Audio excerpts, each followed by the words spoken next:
गोटे नैतिक उपदेश टे शुणा बा मोराल टॉक टे शुणा।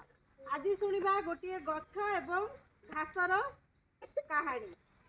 दिने गछ आउ घास दी जण झगड़ा लगुले। गछ घास को कहूला अरे घास देखे मु केते बड़ केते उच्चा केते शक्तिशाली आउ तू देखे निजकू केते छोटियाटा तू मो परी तू केबे हेई परिबो कि एई भले से दी जण जुक्ति तर्क लगुले। घासर मन दुख है किंतु से किछि कहिला ना। किछि दिन गला परे जोर रे आसिला झड़ तोफान आसिला। गछ तार अहंकार बशवर्ती होइकिना सेमिति छिड़ा हेई रहिला किंतु घास पवन सहित निजकू नुआइला।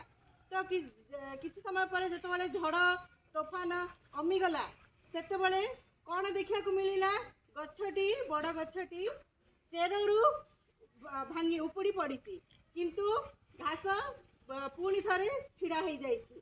तो आम ये कौन शिखिले पिले माने जी समय सहित ताल दे निजक परिवर्तन करिब सी ही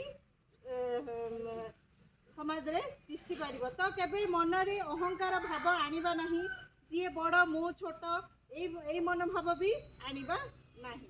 धन्यवाद।